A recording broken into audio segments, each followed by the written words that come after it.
Right, well, welcome everyone to this afternoon's session. I'm Julian Saunders. I'm the Swale Cabinet Member for the Environment, and I'd like to welcome you to this Earth Day event. Before we do that, I will briefly ask the panellists to introduce themselves. So I'm going to do this according to who I'm seeing on the screen. So Janet, could you just briefly introduce yourself to the audience? Hi, I'm Janet Hill. I'm the Climate Change Officer at Swale Borough Council.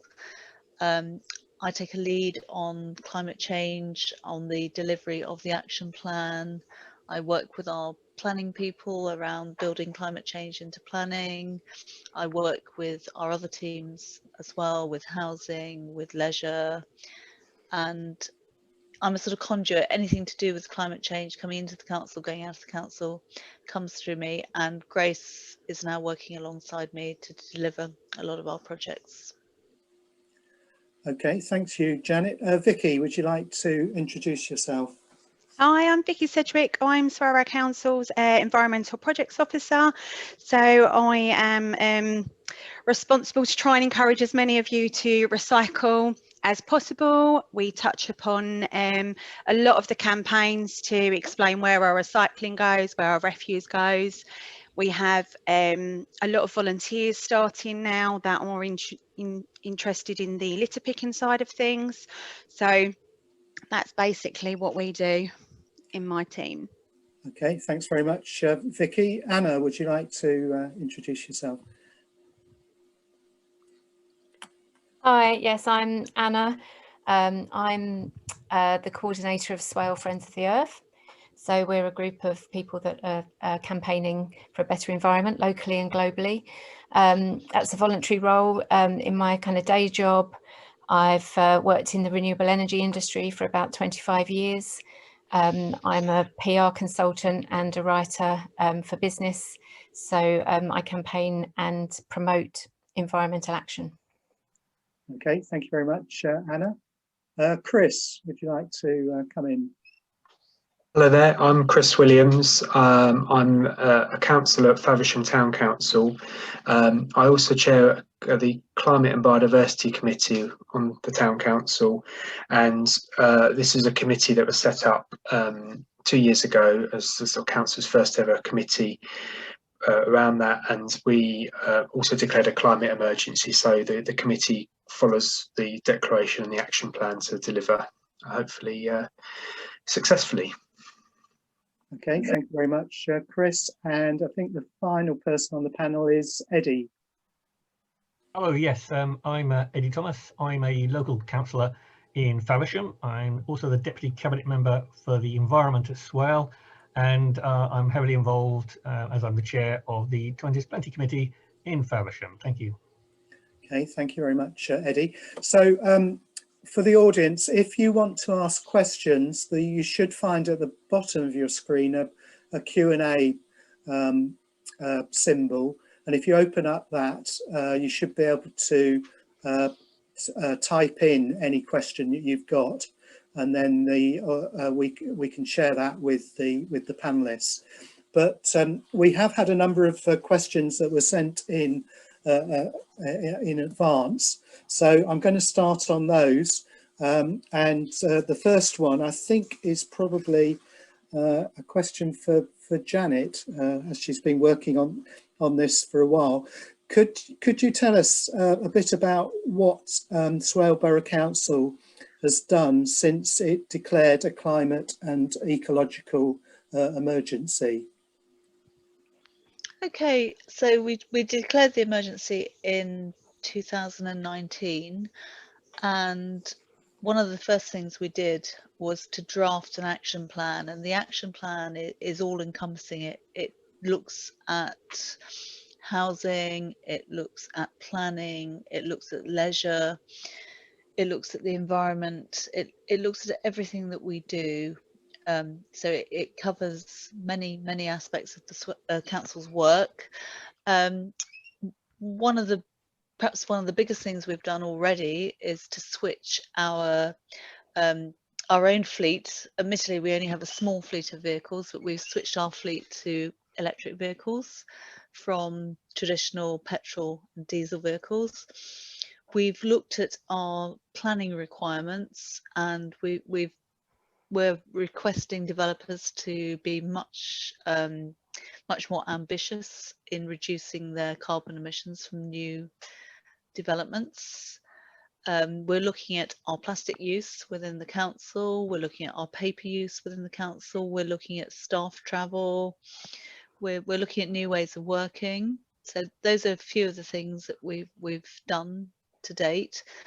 Going forward, we're looking at the possibility of car clubs, we're looking at more use of renewables. We've also supported a Kent-wide scheme for people to put solar on their roofs called Solar Together. So we've done, you know, quite a lot already. There's lots more that needs to be done, but those are some of the things we've started with. Okay, thank you very much, Janet. I wondered whether Chris might be able to speak from the point of view of Faversham Town Council in terms of what the Town Council's done since declaring a climate emergency. Would you be able to do that, Chris? Yeah, of course, thank you. So similarly to Swale Borough Council, Faversham Town Council declared an environmental, climate change and biodiversity emergency in 2019. The climate declaration highlighted a number of important areas, very similar in many ways to Swale's declaration, but with the Town Council's position, it has a great connection with the community, and so we've been focusing a lot on biodiversity creation in the town and trying to work with organisations like Kent Wildlife Trust and the Pesticide Action Network to strive for the town to be much more biodiverse for nature. We do an annual action plan to make sure that we're sort of meeting the targets of the climate emergency. And we've also set up a pesticide-free towns action plan, which means that we're striving for the town to be sort of phase out chemicals such as weed killers and insecticides, those that potentially cause harm to people and wildlife. And we've launched initiatives like community gardening projects and looked at areas that we can plant more trees and generally create better areas for biodiversity.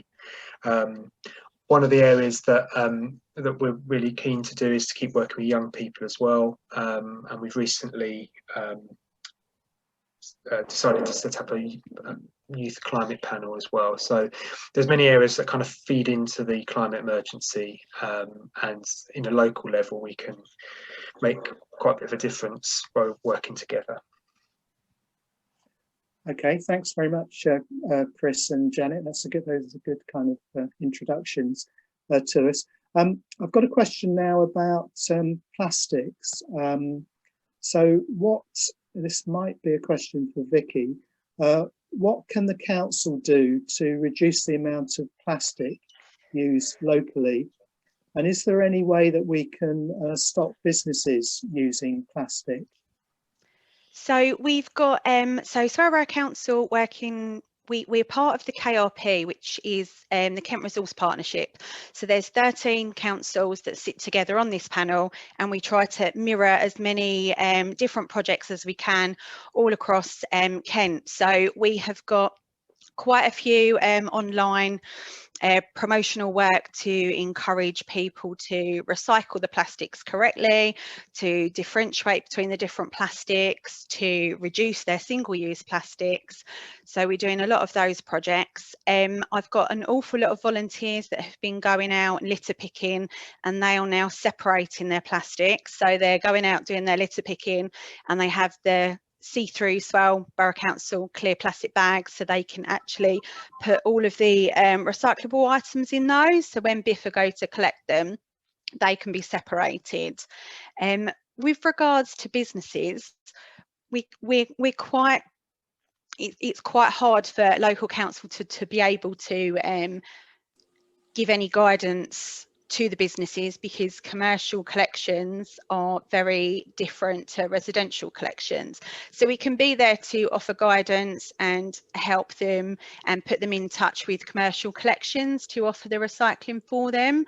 I know that a lot of the big supermarkets, so Sainsbury's and Iceland's are just two of them, they're doing their own pledges to reduce black plastics which can't be recycled locally. So they're doing a lot of work surrounding their own products being kind of made up, use it like without using the black plastics, which is in a lot of the microwavable dinners and some of your meats. But for us to try, we just need to work in partnership with them so they can come to us and we can advise them. But unfortunately, because the commercial collections and the residential collections are a little bit different, the guidance on what can and can't be taken for a resident and a business are a little bit different. But we're hoping to bridge the gap slightly between us. Okay, thank you very much, Vicky. I was wondering whether anyone else on the panel wanted to comment about ways we can reduce the amount of plastic used locally. Eddie, you've got your hand raised. Thank you, Julian. It's really following on what Vicky was saying.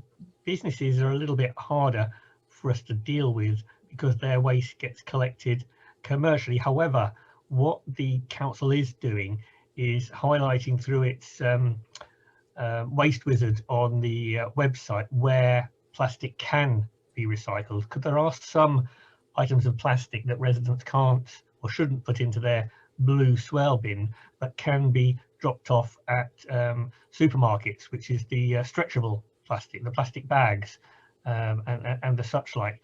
But also I'd like to echo what Vicky also said. As part of our climate and ecological emergency action plan, as a council we want to help residents and businesses know how they can reduce their use of plastic and where they can get it recycled if they are using it. I hope that's helpful. Thank you. Okay, thanks very much, Eddie. Did anyone else want to comment at the moment before we move on to the next question? I'll just come in quickly, that's okay. Yeah. So just one quick thing on that is the refill app is one of the great places to start, so that you can support local businesses that are allowing you to come and refill your water bottle rather than buying a plastic one that you chuck away immediately, as well as places that you can bring in reusable coffee cups rather than using the paper ones that aren't actually that recyclable because they have a plastic inside coating. So yeah, we're encouraging businesses to sign up to that, and I'm sure many more will be added to the refill app soon. Okay, would you like to introduce yourself, Grace, because you had at the beginning of the session, so. IT. Yes, so I'm Grace Couch. I work with Janet as a climate and ecological emergency project officer is my full title. So helping to implement the action plan and starting to engage with schools and businesses and people like those on the call. Great, okay, that's thanks very much. And Chris wanted to come in, I think, and comment on this question around plastics. Thank you, Julian.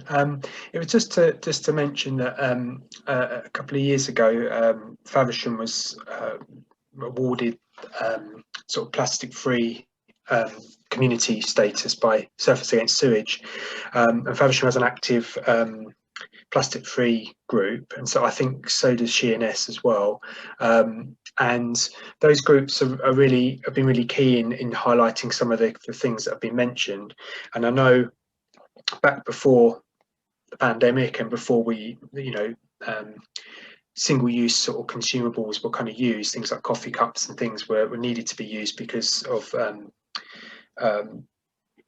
risk of transfer of virus and things like that. There was a lot of call to sort of, reusable water bottles, reusable coffee cups. And I think a lot of businesses have, particularly independent businesses, have kind of taken upon little steps like that, removing plastic bags and things like that. So I think those sorts of things will come back, and it's always worth engaging with these groups that are kind of specifically looking at plastic reduction, because they have a lot of really good tips, and I think they also have a lot of initiatives that's interesting to get involved with. Okay, thanks very much, Chris, and everyone else for the answers on that question. Anna, did you want to come in? Yes, please come in. Yeah, I just wanted to, yeah, thank you. Just to add to that, what Chris said, that Friends of the Earth is working with those great groups like Plastic Free Faversham and Plastic Free Sheerness. And we've organised litter picks and things. One campaign that we've recently launched is against plastic grass, because it's a trend, quite a worrying trend, for people to use in their gardens, and people are starting to think about their gardens. It's really bad for wildlife. So we've got a new campaign called Turf It Out, where we're asking people to say no to plastic grass and instead use turf, or even better, plants that are good for pollinators and for wildlife in their gardens. So that's kind of like things that we can do locally. But I just want to make the point that if we're going to stop plastic pollution, then we need to stop it at source, as many people have mentioned.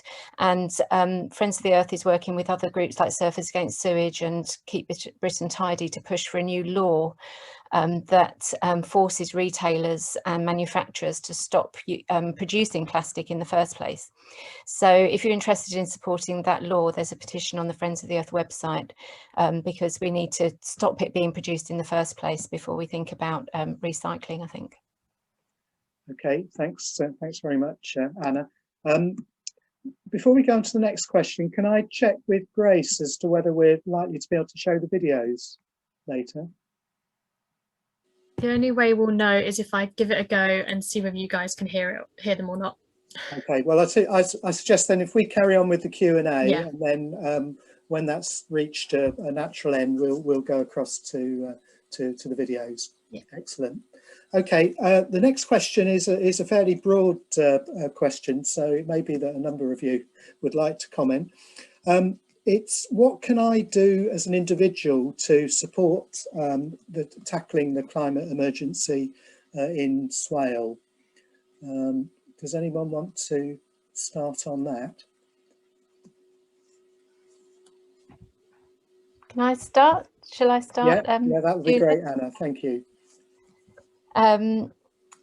We've got a long list of things that people can do. I would say first thing, have a look at our website for lots of actions, easy actions, and things that take a minute through to things that can take you months to do.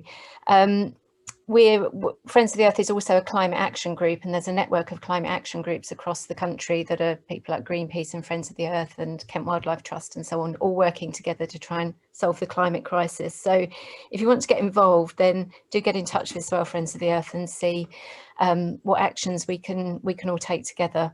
There's no commitment. You can just choose what kind of things you might want to do, from signing a petition to writing to your MP, to practical action like planting trees.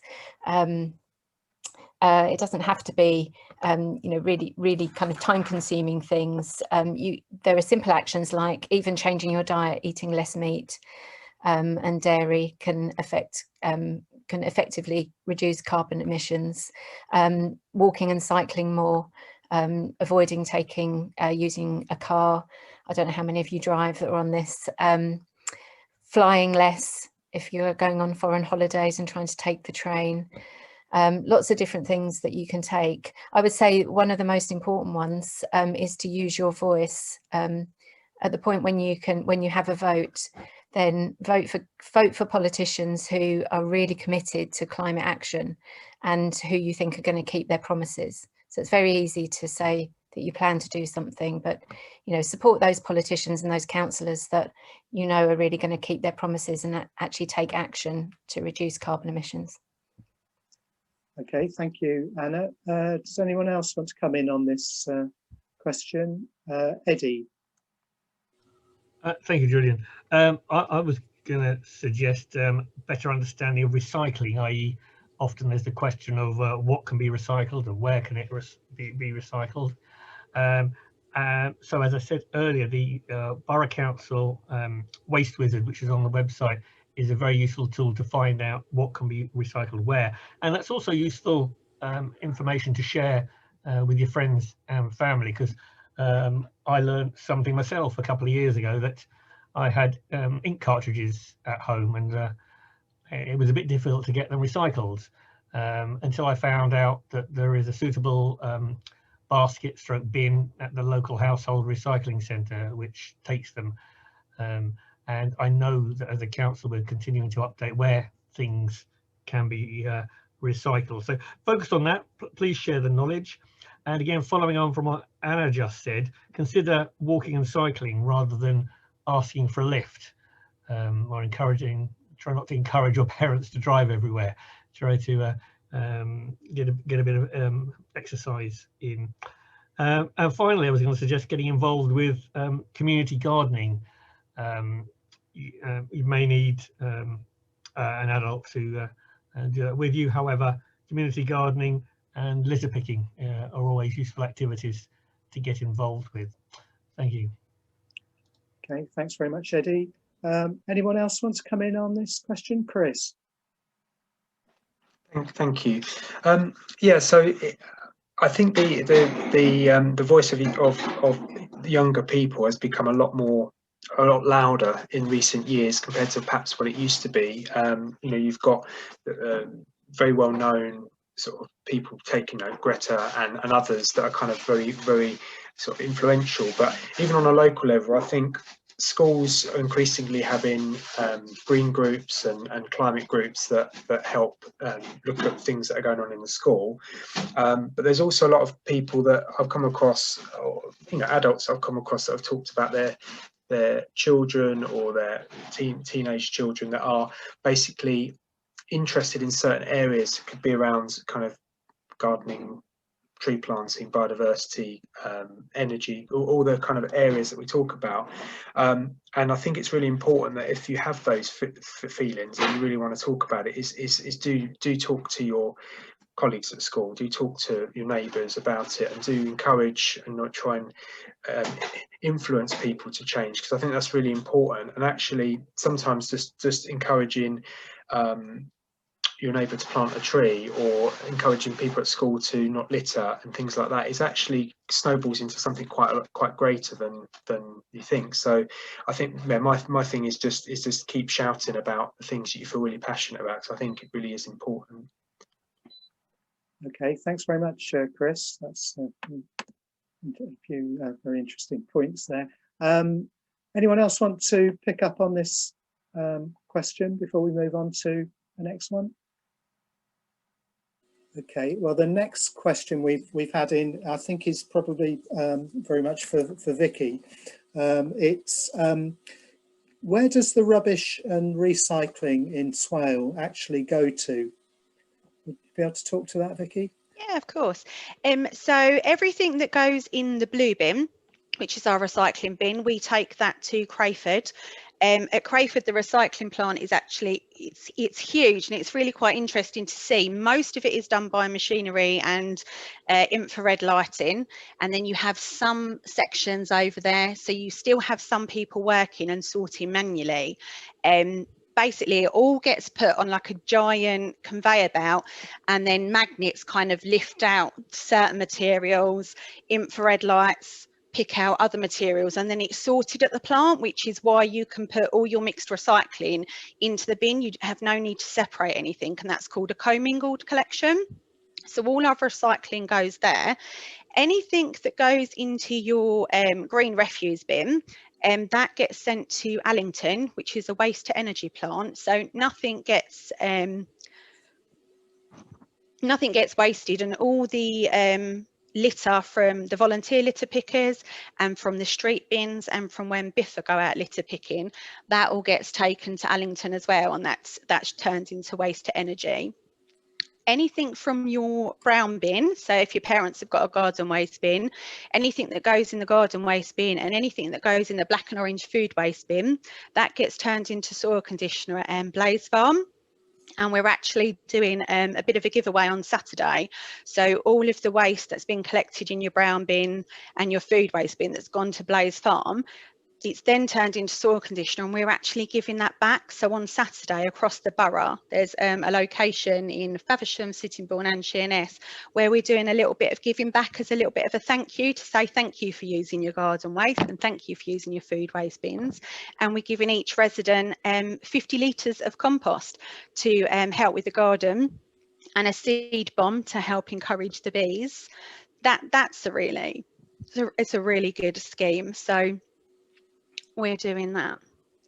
Are people still in time to sign up for that, Vicky? No, that actually sold out in a record. So the line went live at 10 o'clock on Monday, and by 7 minutes past 11 on the Tuesday, I had to ask our comms girl to put a notice up to say that we were fully booked across all 3 sites.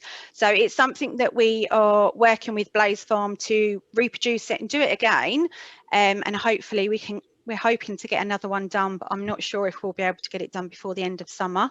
But yeah, it is a really good thing, and yeah, it was gone within 4 hours. We were fully booked within 4 hours, so that's really good. Great. That's fantastic that there's such interest. It really was. Yeah.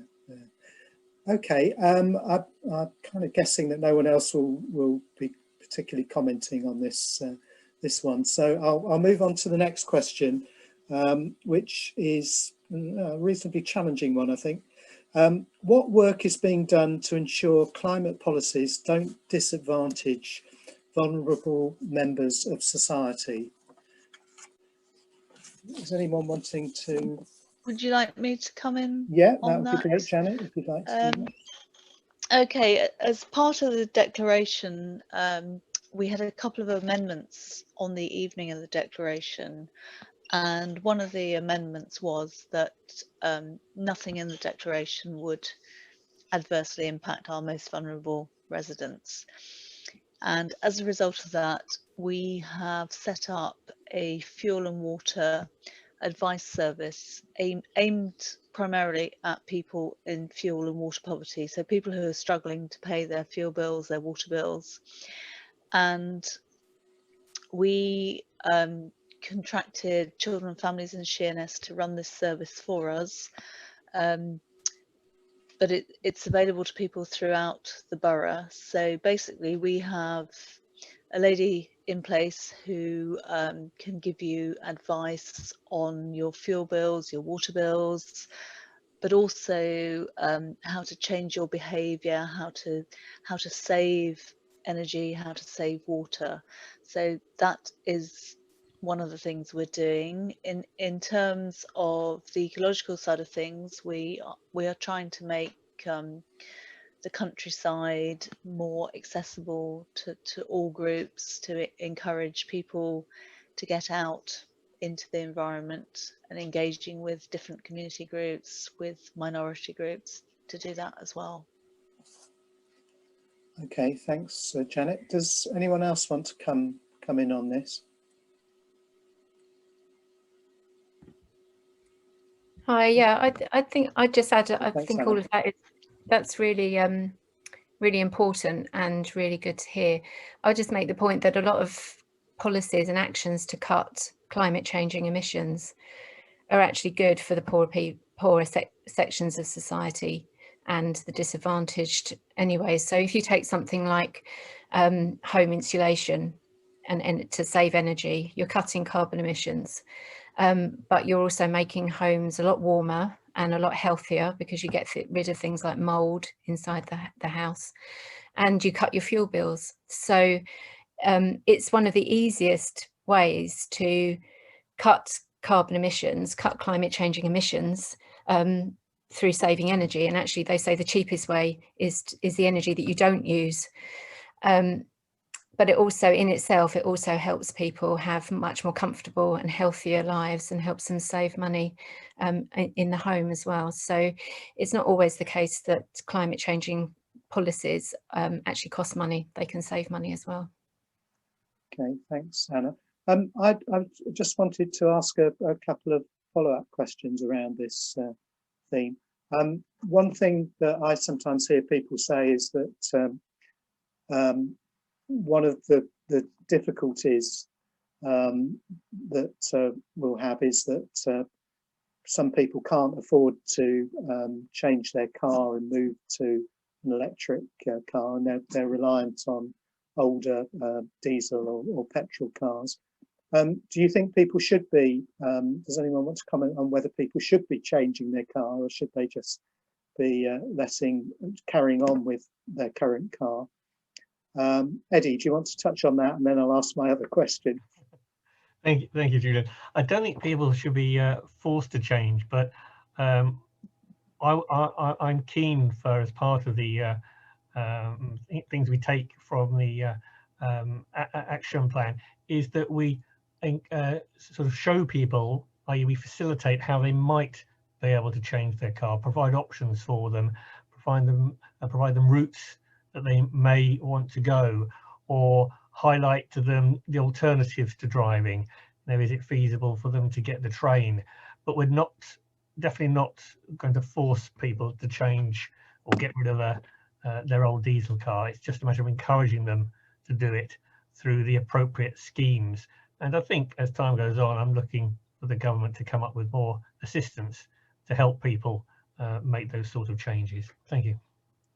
Okay, anyone else wanted to come in on that issue?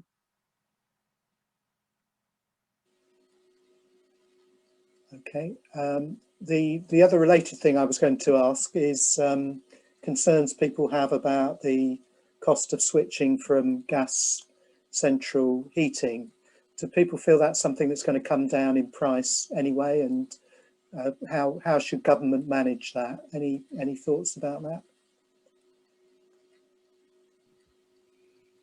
Eddie again?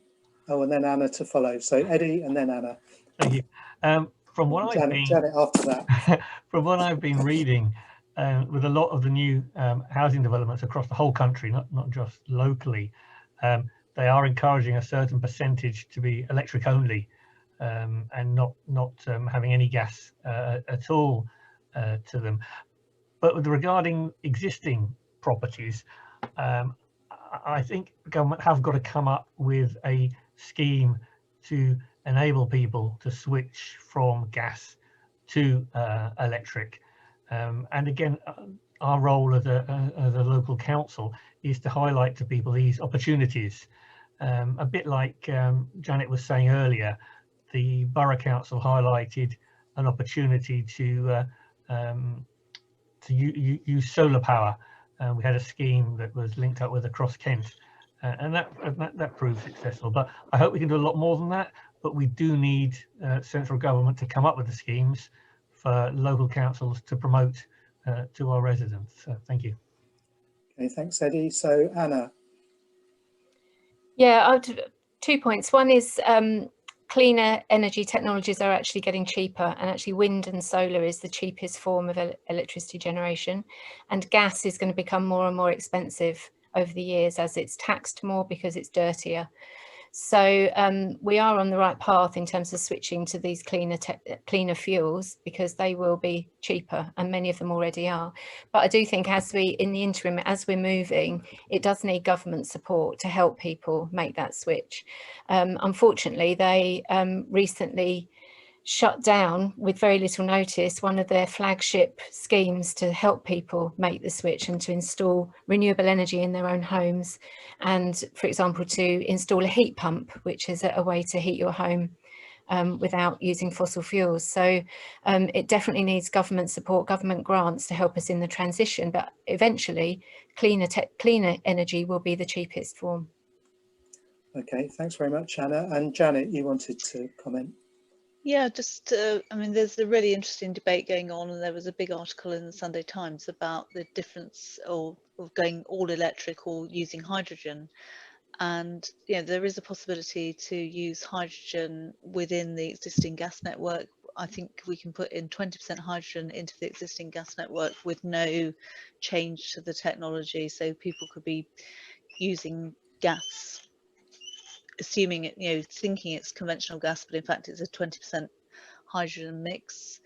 Then there's obviously switching to all electric, and it is a very complicated equation. And like Anna said, the government has withdrawn funding for people to switch easily.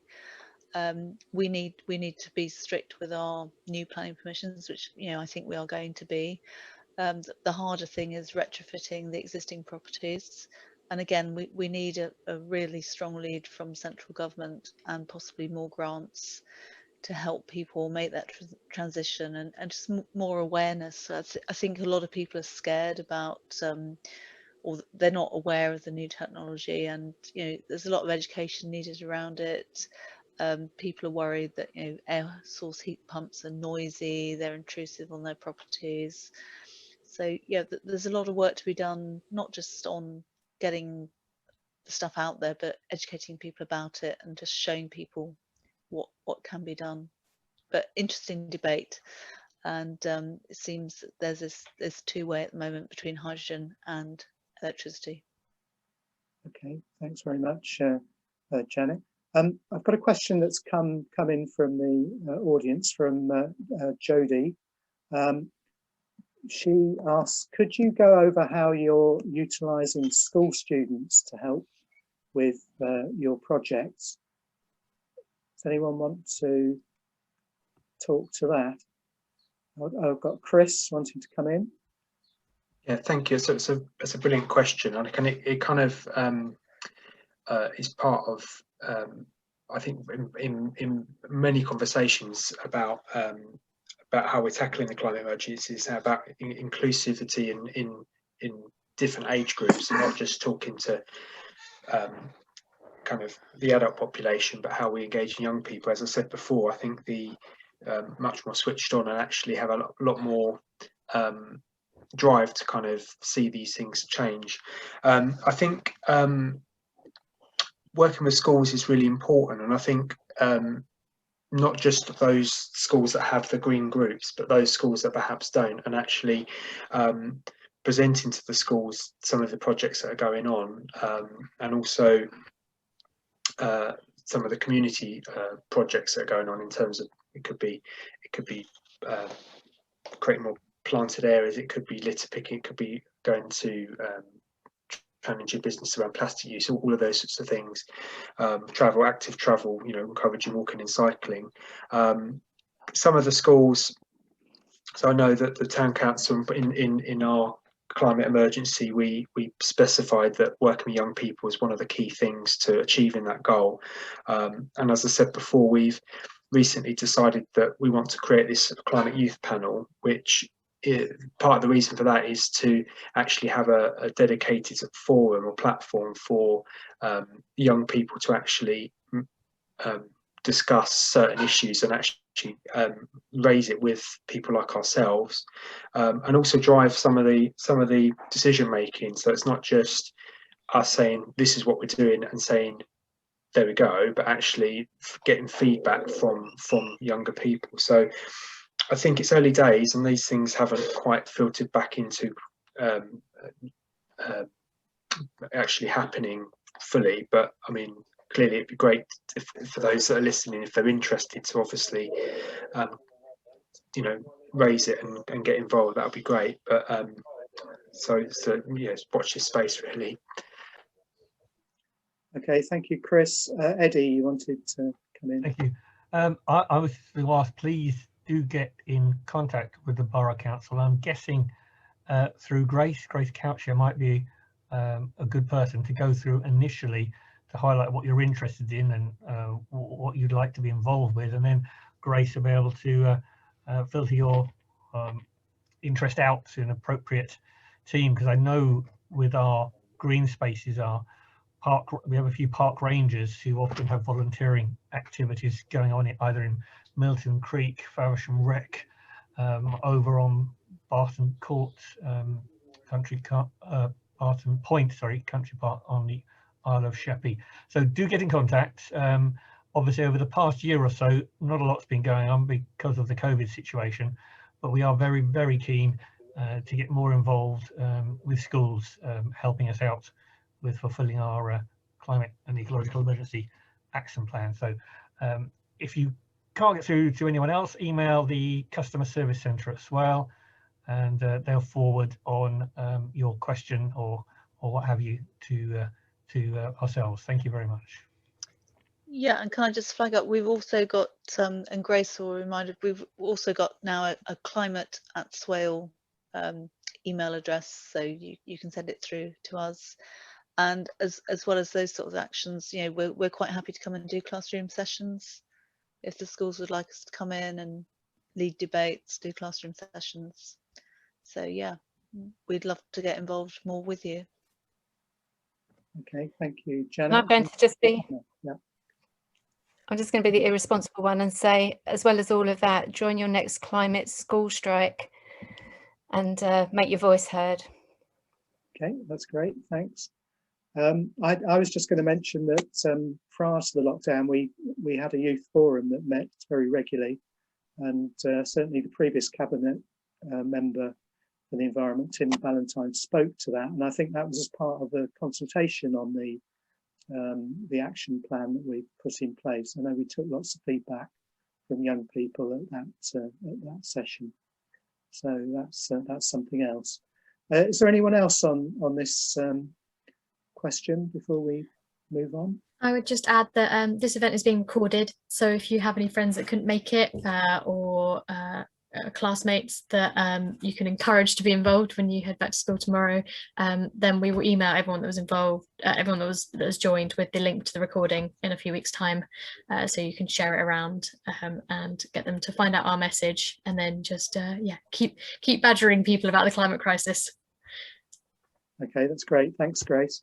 The next question relates to young people explicitly. It's about pursuing a career in climate change. I think this might be something you can speak to, Anna. What are the best tips for pursuing a career in climate change? And what could I do to boost my CV in order to get into the sector? Yeah, that's a great question, because I think there's really huge and exciting opportunities now for young people in green jobs. So according to the national grid, which obviously runs our electricity system, they've said that if we're going to get to net zero, there are going to be around 117,000 new jobs just within the next 10 years, and 400,000 new jobs by the middle of the century. And those jobs are across all sorts of different areas. So it might be renewable energy. So you might be you might be interested in being an engineer at a wind farm. There's lots of offshore wind coming through. It's a really exciting industry. It uses lots of skills. But you might not have an interest in engineering or science. There's lots of other roles. You could be somebody that works in PR within a green energy firm. That's what I did for a career for a long time. You're still making a difference if you work in the HR department or any kind of department really within those industries. One of the things that you should consider doing is volunteering now, so that you can show to future employers that you are passionate about climate change and working in the sector. It means that you can get some skills and you can put it on your CV, so it really boosts your CV. I'm going to give a plug for the fact that Swale Friends of the Earth is really in desperate need of people who know how to use social media and run websites. So if you're interested in some experience that you can put on your CV, then get in touch with us for that. Don't always worry about not getting your grades at school for the degree that you want, because there are lots of apprenticeships coming up. So always look out for apprenticeships on offer from various companies, and really look into the areas that really interest you. So it might be wind energy, but it might be vegan catering, it might be ecology and wildlife, and really investigate what kind of skills people needed to get into those careers. And don't be afraid to approach people that are in those careers and ask them for advice and ask them to mentor you, because mentoring really helps people to develop their careers and help them find their path on that. The final tip I give is don't be put off if you get turned down, if you get told no, if you don't get that role that you want, because there are lots of very, very successful people in society who've been turned down multiple times before they got their dream job. So just keep plugging away. But I think the opportunities are really exciting.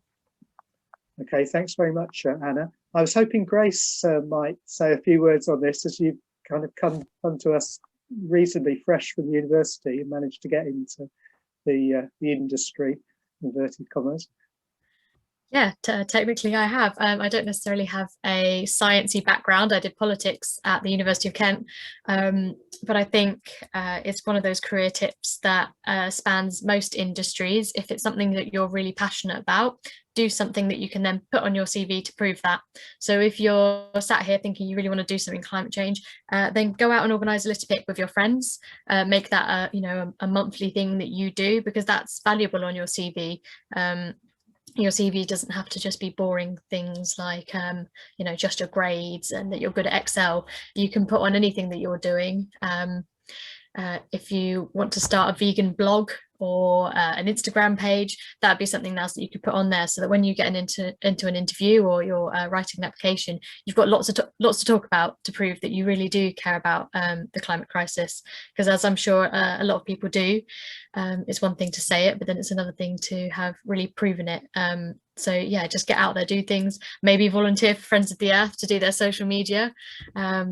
As I'm sure you are well versed in how to use Facebook and Instagram and such like. So yeah, just get doing something, and the opportunities normally fall into place. Okay, thanks very much, Grace. That's great. Anyone else want to comment on this? Chris? Thank you. That's Anna and Grace. It was really great points. And the only thing I would like to say is that I work in an industry, I work in horticulture, and it's quite interesting that there's certain industries that are not necessarily classified as being what you'd expect from a job on the not the front line, it's not the right words, but you know, I mean, a job that kind of relates to tackling the climate emergency. And we talk a lot about we need to plant lots of trees, we need to create better habitats for wildlife, and there's industries that are quite crucial in that process in terms of growing the trees, growing the plants that need to be planted, and also challenging damaging industries within the country, you know, peat extraction, or it could be chemical use. And a lot of these come from industries like horticulture and agriculture, and there's going to be a lot of jobs that create within those sectors to move those sectors into a more carbon neutral way of operating. And I went into horticulture not necessarily to be doing something around climate change, mainly because I was passionate about the environment, passionate about plants, and passionate about wildlife. But as my sort of career has progressed, it's gone much more into those sorts of things. So you can enter into jobs and actually change people's perspectives and views, and actually make the jobs a bit more fit for purpose. So there's a lot of jobs out there that will be created in sectors that are not obvious as well, and I think that's worth keeping in mind. Okay, thanks very much, Chris. I was just going to make a couple of comments, actually. Early in my career, I did work as a careers advisor. It strikes me that, in fact, whatever career you go into, you're going to have a big awareness of the climate emergency and its likely impacts. So I think it will be a core part of people's working careers. We had a session on carbon offsetting the other day, and it rapidly became obvious to me that accountants are going to be spending lots of time thinking about offsetting, and indeed stockbrokers and other people. So I think it will impact on all of our careers in the future. Okay, we're on to, unless anything else comes from the audience, we're on to the last question of the session now. And we've spoken a lot about what Swale and Faversham councils might do to help tackle the climate emergency. The last question really is about the role of charities and community groups in tackling the climate crisis, and where they fit in kind of improving the situation and helping us get to a zero carbon position. Anyone want to start off on this one? Eddie?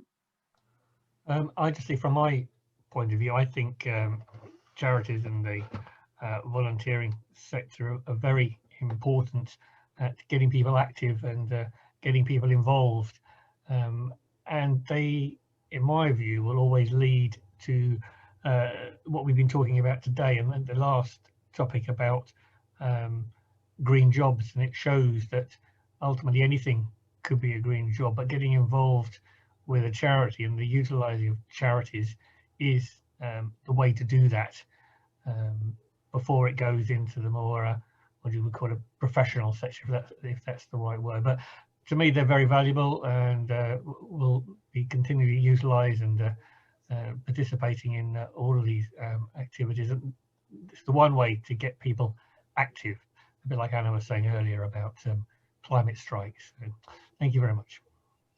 Okay, Janet? Yeah, I think leading on from what Eddie said, I mean, organisations like the Kent Wildlife Trust, not only is there volunteering opportunities, but also if you're looking to offset a lot of their projects, tree planting, other types of sequestration, you know, they're a way forward where people can go and do some work with them or donate money, or if they want to offset, you know, ask them to work with them to do some offsetting. I know they've already done a bit of work with Swale Council, and possibly going forward they'll do some more. There's that one. Obviously there's Friends of the Earth that Anna's involved with, and other charities. And then in terms of getting sort of, if we're looking at Swale, sort of grassroots things, places like the Physic Garden are doing fantastic work, helping people with mental health issues, but also, you know, tackling climate change in their own way, growing locally, growing organically. So yeah, lots going on with charities, and I think they've got a big role going forward. Anyone else want to come in on this? Anna? Yeah, just speaking as a community group, we're a charity, but we're also a kind of political campaigning group.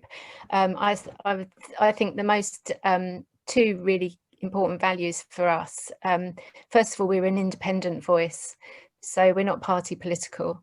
And that means that we can say what we think, and we can hold everyone to account to keep to their word. So when politicians, whichever party are in, if they make a commitment, then we can watch them and challenge them if we think that they're not doing well enough. So we like to we give credit where it's due. So if there are good policies coming through, and good activities and initiatives, and there are loads of great initiatives happening with Swale Borough Council and Faversham Town Council at the moment, then we give, you know, we're positive and we give credit. But we also like to criticise when we think that it's not ambitious enough. One example may be today on Earth Day, we had the government making more ambitious targets on cutting carbon emissions. Which is really good. It's really good to have that ambition, and we had it from President Biden and from other world leaders. But our position is that actions speak louder than words. So we'll be keeping an eye on whether they will stop building roads, whether they will stop investing in fossil fuels, and whether they will reinstate some of the green energy schemes that we've been talking about. So we're able to kind of campaign and lobby, and we don't favour any party. But then the other side of that is that we're able to draw on all the passions and enthusiasms of local people and a whole group of volunteers. And that's, as people have mentioned, that's really important to get community action actually happening. So it might be wilding the wreck in Faversham, or litter picks, whole range of different things that we can draw on that enthusiasm, and people really enjoy working together and cooperating to do something positive. So you can join a community group like us or some of the others that have been mentioned, and you can meet like-minded people, and you can have a bit of fun, and you can also feel like you're making a difference at the same time. So all hail the community groups, I say. Okay, that's great. Yeah, I agree. I think it's very key, and it's very important that you hold us, you know, organisations like Swale to account as well. Chris, you wanted to come in. Thank you. I don't need to add a great deal, but it was more I've always think there's a huge value in grassroots organisations that kind of finds so it could be established community groups or charities, but it could just be a group of people that have identified something that they want to change in the community.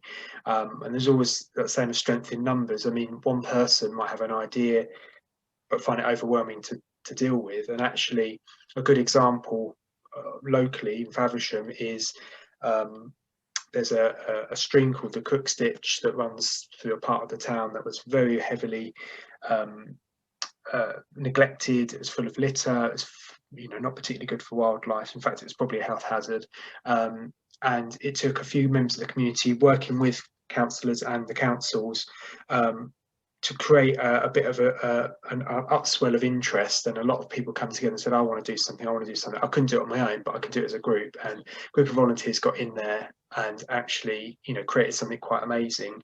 And then all of a sudden you sort of get a lot of people that then value and appreciate what they've got in their local community. It helps with tackling other problems that could be in the community. People's mental health is improved, and so on and so forth. But it's, that grassroots and that sort of people coming together to do something, I think is incredibly important. And I value and thank everyone who does these sorts of things, because without it, we wouldn't be able to achieve what we do. Okay, thanks very much, Chris. And can I thank everyone on the panel for your contributions. I think they've been very interesting and stimulating, and I hope the audience has found them engaging and interesting as well. So, Grace, are we just going to go into the videos now and run those through? Yeah, I'll give it a go. Let's see if they work. Okay, so well, just before we do that then, so if I can thank everyone who's attended, and I hope you found it useful. And I think if you can get involved more, either through your school or through community groups, we'd really encourage you, because we need your help to make all of this happen. So, hi everyone, my name is Lou and I'm here to tell you all about Brogdale CIC and all that we do when it comes to the environment. Here at Brogdale CIC, we are passionate about the environment, not only because it's our home and we want to keep it looking good and we want to keep it safe and healthy, but also because we actually know that it has an impact on our mental health and our well-being, which is another one of our passions. Win-win. Now, Brogdale CIC is not the farm, although we do have a college site on the farm, so confused yet? Brogdale CIC is a suite of businesses. We have a post-16 college and we deliver youth work under the names of Swell Youth and Vibe. Craftworks is really good for people who would like small classes, practical work. We have college sites across Swale and Ashford. We really benefit young people who are on an EHCP, but the college is open for anyone to join us. We also deliver youth work under the names Swell Youth and Vibe Community Charity. You might know us from City Board Skate Park. And we also run youth clubs and delivery across Faversham and the Isle of Sheppey. And you may have seen us in your local school because we deliver wellbeing training and workshops. So if you want to know more about being a peer mentor and helping out other people, then get in touch. Because we care about the environment, we do the most that we can to be a sustainable company. So an example of this would be that our Ashford College site is a horticulture site which picks food in season, packages it up and sends it to another college site in Ashford, which is a cafe, and this gets served to the general public. Because we are passionate about the environment, our college courses are things like horticulture and animal care and conservation. We even run a creative craft course which takes inspiration from the natural world around it. These are all practical, skills-based courses. Because we value the environment, we also run gardening clubs, do loads of outdoor skills in our youth clubs, and sometimes even the young people get to take some produce home that has been planted. We inspire young people to be passionate about the world around them. But enough about us, this is about you. Here are 5 ways in which you can create a more sustainable community around you.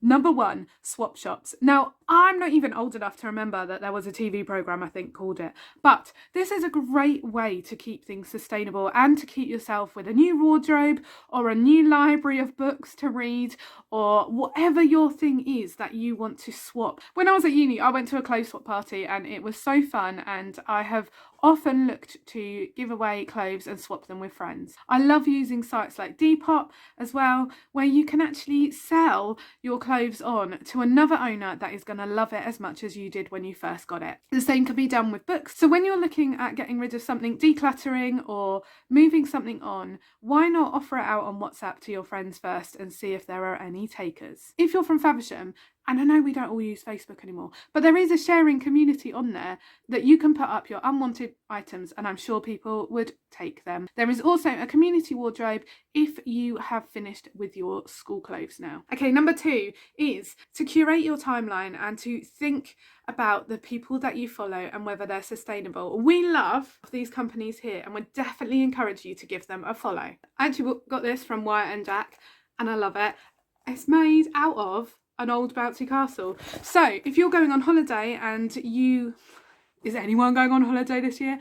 But if you have an inflatable that has burst, that you can't use anymore, Wyatt and Jack are a great company that you can send it to. The only thing I think they don't take are the blue and white swimming pools, but there are places where you can send those to too. Number 3, rewear to care. I don't know about you, but the year that has just gone, I have reworn my clothes so much more than usual because there's been nowhere to go. But it is something that I have thought about being more sustainable with the clothes that I have, to care for them better, but also to wear an outfit more than once. Now, of course, if it smells, if it's dirty, if it needs a wash, if it is unhygienic, it's going in the wash. But there are lots of things that I put in the wash just because I've worn them once in that day. Not even for the whole day sometimes. So, being more sustainable, rewear to care. Number 4, and this is where we can get involved. Is there a space of land that you've seen that you would like to build a reflective or a peaceful garden in? Do you know what? Something that I've discovered over this last year is that the outdoors are so important and it really does benefit our mental health. And one of the things that we love to do, and one of the things that we can task our students to help do, is create places of reflection or just peaceful places that smell amazing because they've got great plants in them that you can just go to chill out, or you can help us sustain. So if there's something that is a bit of your bag, get in touch. And number 5, collect memories, not things. It can be so easy to just buy and buy and buy, especially when we're bored and there's nothing else to do. This last year, I think I've bought things that I really didn't need just to spice up the day. Collect memories, not things. The biggest thing that I think a lot of us have missed is those connections.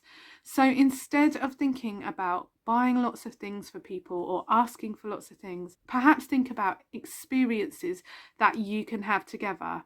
Maybe it's going down to Bet's Hanger in Deal and doing one of their activity days, or getting in touch with Creed. We did axe throwing the last week and it was so much fun. Or maybe having a sleepover under the stars when it gets a little bit nicer and warmer. The possibilities are endless, but I promise you that those are the things that you will hold on to. Those are the things worth keeping, the memories, not the things. It's been really great to talk to you. Would love to hear your ideas of how you can be more sustainable. You can get in touch with us at Swale Youth on Instagram or at Brogdale CIC. We'll see you there. Bye.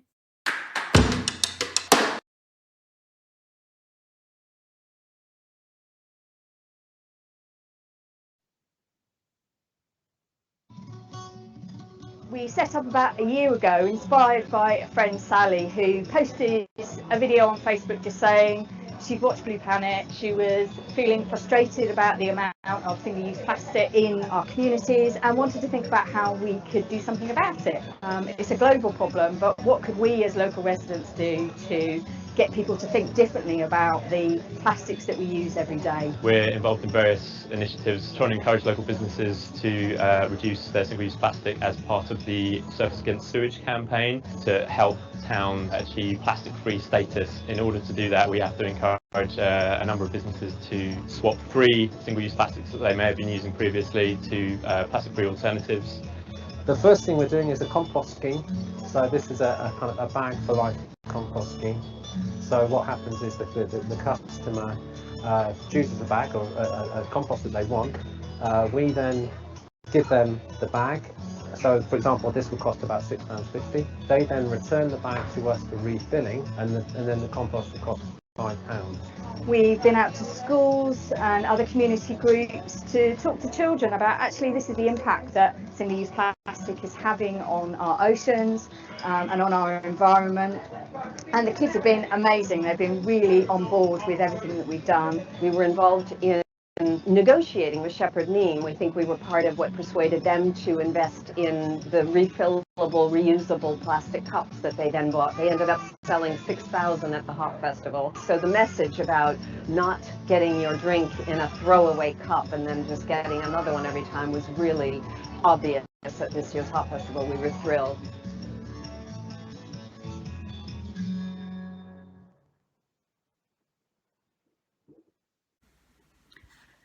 Hello everyone, welcome to Swale Earth Day Youth webinar. Hope you enjoyed Plastic Free Faversham's video about what we're up to around town. As you can tell, we're all about reducing single-use throwaway plastic, but we do have a wider mission, which is to rethink our attitude to waste and to try to encourage people to move to a regenerative community where products are part of the circular economy. So when products are used, they're not just discarded, but they are reused, repurposed, shared, repaired, composted, recycled, etc. So we would love for you to get involved, and be great to see as many of you as possible. So I'll just quickly sort of like remind us all of what we can do. So the very basics are, let's make sure we're not buying drinks in plastic bottles. We're using refillables wherever we can. We're getting our water in a reusable bottle and refilling. We are avoiding the 2.5 billion cups thrown away every year as disposable coffee cups by using a reusable coffee cup when we go out for a coffee takeaway. We use reusable bags. The key thing is reusable. We're going to look at, in our lives, where have we got single-use plastic, and we're going to see how we can find alternatives. And this is getting easier as people cotton on to the fact that this is just a disastrous waste of resources. It really is. So other ways you can get involved. Plastic Free Faversham carries out a litter pick every month, third Sunday of every month. And we'd love to see you doing your litter picks with us, or doing a litter pick in your own time with your family and friends in your local area or around school, etc. Key thing is, send us your photos, send us some comments and some stories, and we will share all of that on our Facebook page. And people will see you out litter picking. It'll make them think about the waste they produce, and they will see you as part of the solution, which will be a tremendously inspiring thing for them to see. So follow us on Twitter, on Instagram, on Facebook, and visit our webpage, www.plasticfreefaversham.co.uk. And you'll also find links and posts to webinars and events and campaigns that you can attend and take part in. There's the SAS Million Mile Beach Clean coming up, which is really exciting. So that'll be something to look out for. But yes, make yourself known to us and send us your photos. We would love to hear from you. Okay, bye.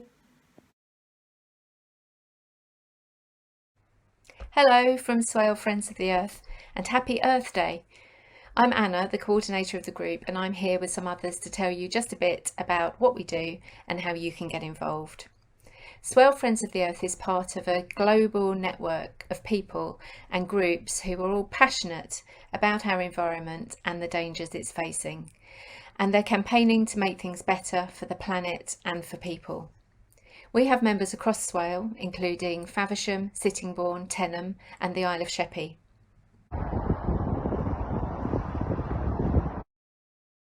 We're all committed to creating a thriving world for everyone.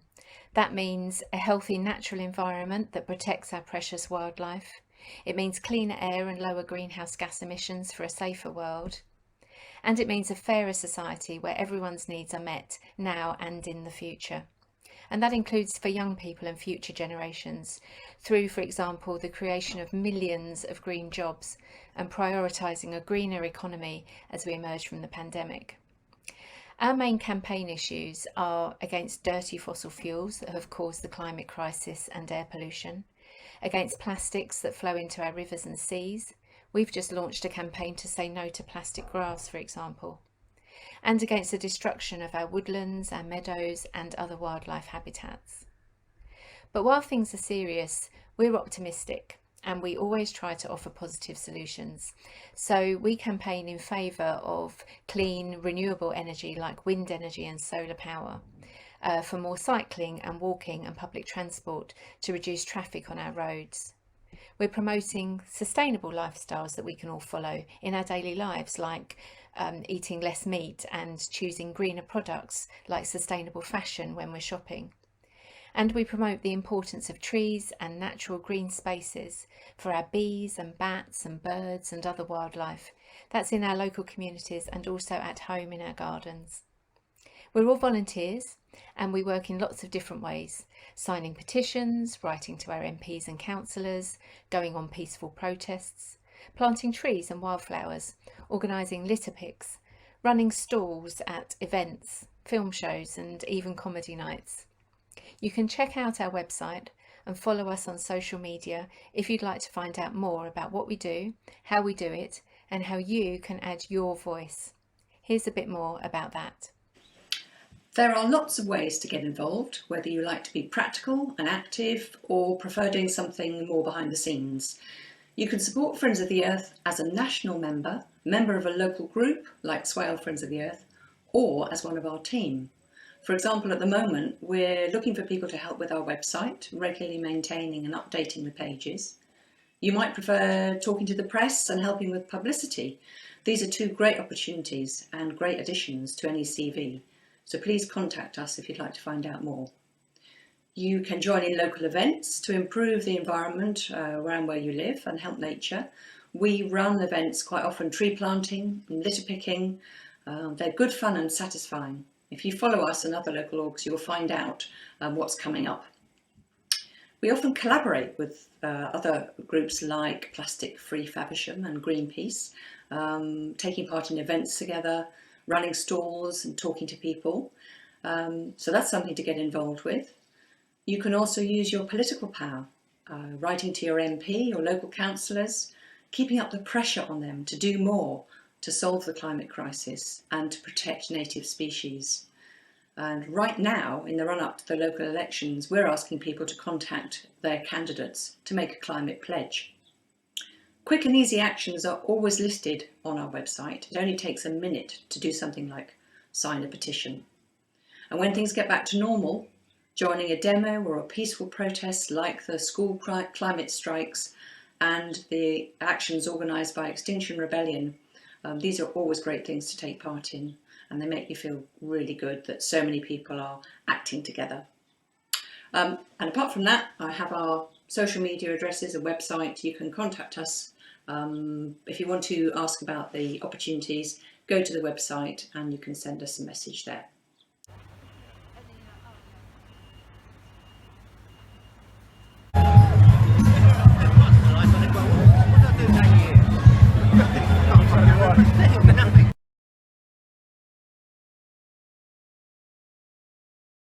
I wanted to take part in the climate strike because there hadn't been many protests or things like that in Faversham about climate change, and I thought it was necessary to make me and my friends' voices heard. So that's kind of why we took part.